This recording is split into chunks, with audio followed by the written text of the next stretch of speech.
ኢትዮጵያውያን አርበኞች ፋሽስት ጣሊያንን ድል ያደረጉበት በዓል ዛሬ በአዲስ አበባ 4 ኪሎ በድል ሐውልት ዙሪያ ለ84ኛ ጊዜ ተከብሯል። ርዕሰ ብሔር ታዬ አጽቀሥላሴ በታደሙበት በዚሁ አከባበር ላይ የጥንታዊት ኢትዮጵያ ጀግኖች አርበኞች ማህበር የድል በዓሉ እንደ አድዋ ድል ሁሉ በመከላከያ ሚኒስቴር አስተባባሪነት እንዲከበር ጠይቋል። ኤርሚያስ በጋሻው ዝርዝር ዘገባ አለው። የካቲት 23 1888 ኢትዮጵያውያን የጣሊያንን የቀኝ ግዛት ህልም በአድዋ ከሶሎዳ ተራሮች ላይ እንደ ጉማ በነኑት። በዓለም የፖለቲካ ታሪክ ለመጀመሪያ ጊዜ ጥቁር የነጭ ወራሪ ኃይልን ድል ነስቶ ነጻነቱን አስከበረ። ከአድዋ ድል በኋላ ይህ ደማቅ የሰው ልጆች ይልቁንም የዓለም ጭቁን ህዝቦች ድል ጣሊያኖችን 40 ዓመታት ሙሉ ሲያብከነክናቸው ኖረ።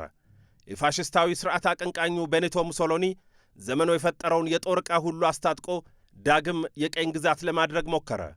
ግርማዊ ቀዳማዊ ኃይለ ሥላሴ ከመሩት የማይጨው ጦርነት አንስቶ ኢትዮጵያውያን አርበኞች የፋሽስትን ጦር እረፍት የነሱባቸውን 5 የትግል ዓመታት አሳለፉ። ከራስ አበበ አረጋይ እስከ ሸዋረገድ ገድሌ ተነግረው የማያልቁ የጀግንነት ታሪኮች በኢትዮጵያ ምድር ላይ በደማቁ ተጽፈዋል። በመጨረሻም በስደት በዲፕሎማሲ ትግል ላይ የቆዩት ንጉሠ ነገሥት ግርማዊ ቀዳማዊ ኃይለ ሥላሴ በድል ወደ አገራቸው ተመለሱ። እነሆ ይህ ከሆነ ዛሬ 84 ዓመታት ሆኑ።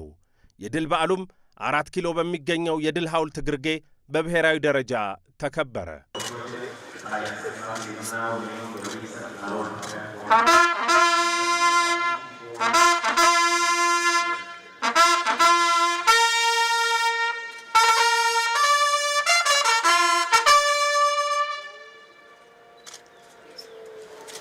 በአከባበሩ ላይ የተገኙት የኢፌዴሪ ርዕሰ ብሔር ታዬ አጽቀሥላሴ ዕለቱ ጀግኖች ኢትዮጵያውያን በፋሽስት ኢጣሊያ ላይ ድል የተቀዳጁበት ብቻ ሳይሆን የፋሽዝም ፍልስፍና ሊሸነፍ እንደሚችል ያሳየ የቀኝ ግዛት ሕሳቤም እንዳንሰራራ ሆኖ የተንኮታኮተበትም ጭምር እንጂ ብለዋል። ስለ ድሉ ትሩፋትና ትርጉም ሲናገሩም እነዚህን ሐሳቦች አንጸባርቀዋል።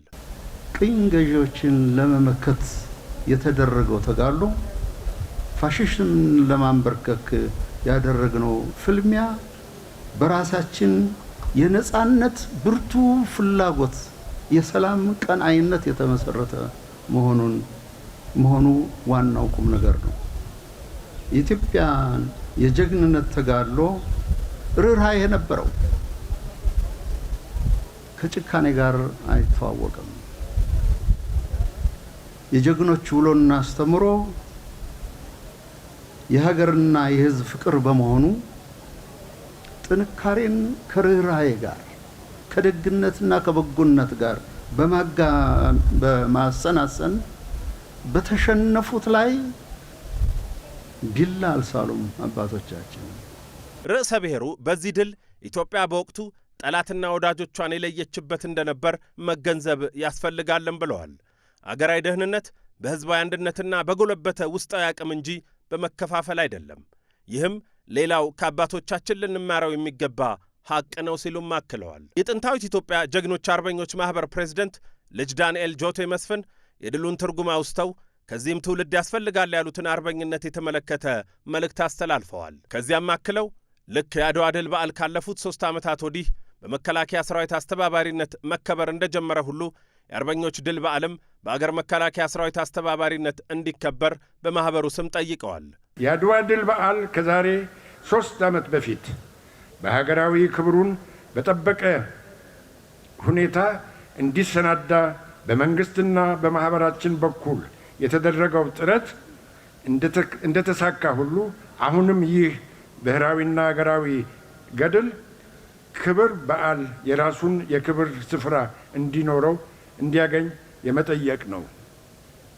ይህ የድል ክብር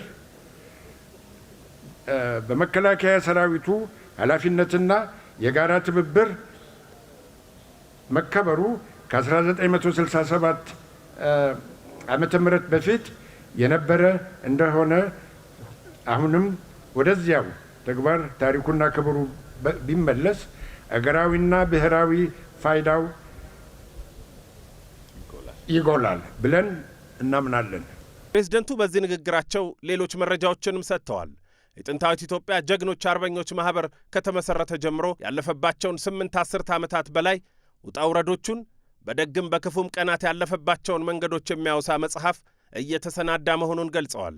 ይህ ብቻ ሳይሆን ከአዲስ አበባ ዩኒቨርሲቲ ጋር በመሆን የኢትዮጵያን አርበኞች ታሪክ በዲጂታል መልክ የመሰነድ ሥራ እየተሰራ መሆኑን በቀጣይም የአርበኞች ኢንሳይክሎፒዲያ በአማርኛና በእንግሊዝኛ ቋንቋዎች ለማዘጋጀት እቅድ መኖሩን ተናግረዋል። የማህበሩን ዋና ጽሕፈት ቤት ግንባታ ለማካሄድም የህንፃ ዲዛይን ተዘጋጅቶ በአዲስ አበባ ከተማ አስተዳደር ተቀባይነት ማግኘቱንም ተናግረዋል። ያነጋገርናቸው የአከባበሩ ተሳታፊ የሆኑ የማህበሩ አባላትም አርበኝነት እንደየዘመኑ ነው ብለውናል። ጥንት የነበሩት አባቶቻችን አጥንታቸውን ከስክሰው ደማቸውን አፍሰው አልፈዋል። ሀገራችንን አስረክበው ለኛ እነሱ ቢያልፉ ደግሞ ሌላ አርበኛ ደግሞ መተካት አለበት። እንደ አባቶቻችን ጊዜ አይደለም። አሁን የአርበኝነቱ ጊዜ የሰላም አርበኛ ያስፈልጋል፣ የልማት አርበኛ ያስፈልጋል። ስለዚህ በእኛ ጊዜ የነበረው ትግል በአሁኑ ወጣት ጊዜ ደግሞ ወደ ልማት አርበኝነት መዛወር ስላለበት አርበኝነት የቅብብሎሽ ጉዞ ነው እላለሁ።